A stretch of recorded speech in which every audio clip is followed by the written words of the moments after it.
They always told us humans were fragile, soft-skinned creatures of a death world, cursed with bones that snapped like brittle wood and flesh that tore at the slightest edge. To us, they were curiosities at best, anomalies that should never have survived their own planet.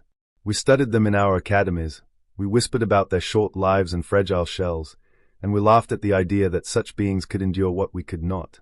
Fire was our great purifier, the one element all species feared equally, yet that was the day I learned just how wrong we had been.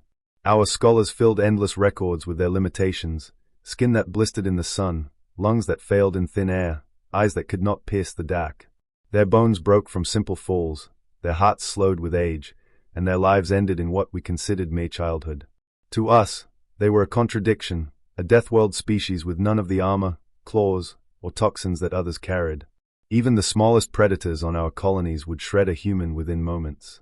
We catalogued their biology and dismissed them as weak, interesting, but ultimately insignificant. And yet, stories kept circulating through the fleets.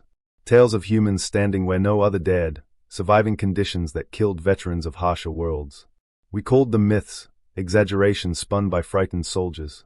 But deep down, we feared there might be truth in them. It was during the siege of Vila Prime when myth became reality before my very eyes. The refinery had collapsed in flames, an inferno hot enough to melt alloy supports and turn stone to slag. My unit fell back, unable to breathe through the choking smoke, our armor sensors screaming warnings of lethal heat. We marked the humans as lost. There had been 3 of them inside, trapped when the blast cut off escape routes. No creature could survive that. Not for more than a breath. Not for more than a step. And then, movement. Through the curtain of fire, a shape emerged. I remember freezing, certain it was some phantom born of heat, shimmer, and smoke. But no, it was real. A human, charred soot across his skin, uniform blackened and peeling, hair singed to ash.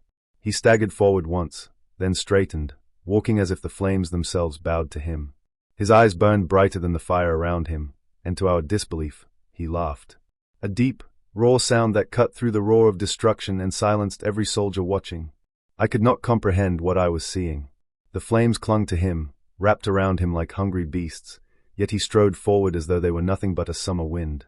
My comrades recoiled, whispering in disbelief, some even making the sign of warding against spirits. "It's impossible," one hissed. "No flesh can survive that." Another muttered, voice trembling, "He should already be dead." But the human walked on, smoke curling from his body, lips stretched in a grin that was half madness, half triumph. His laughter rang out again, a sound so wrong it sent shivers through my spines. We, who had trained for centuries to withstand the harshest environments, could not last a single moment where he stood. And yet this fragile being, this soft-shelled anomaly, endured where titans would crumble. For the first time, I felt something I had never thought I would feel toward a human. Not pity, not curiosity, but fear and awe. At last he stepped clear of the inferno, boots crunching on molten slag that still glowed red beneath him. His uniform hung in tatters, smoke rising from his skin, yet his chest heaved with laughter instead of agony. We stared, waiting for him to collapse, to scream, to show some sign of the suffering that should have already killed him 10 times over. But instead, he looked up at us, eyes gleaming through the haze, and spoke as though he'd merely walked through a drizzle of rain. "Next time," he said with a grin, "someone remind me not to take the shortcut." The words were absurd, impossible, dripping with a humor so alien to us it froze the entire platoon. He had emerged from fire itself, flesh scorched and bones surely cracked, and he made a joke. That was the moment the myths ceased to be rumors. That was the moment we understood what it meant to face humanity.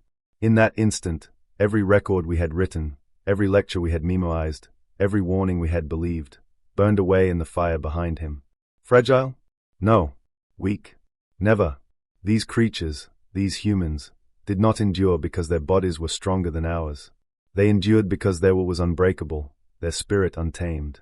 Fire could blister their skin, crush their lungs, strip them down to ash, and still they would rise, laughing at the flames as though daring the universe to try harder. I realized then why the galaxy feared them. Not because they were invincible, but because they refused to accept defeat. Where others saw death, humans saw a challenge. Where others faltered, they found reason to smile.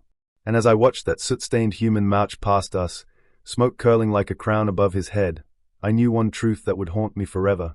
If this is what fragility looks like, then gods help us when humanity decides to fight in earnest.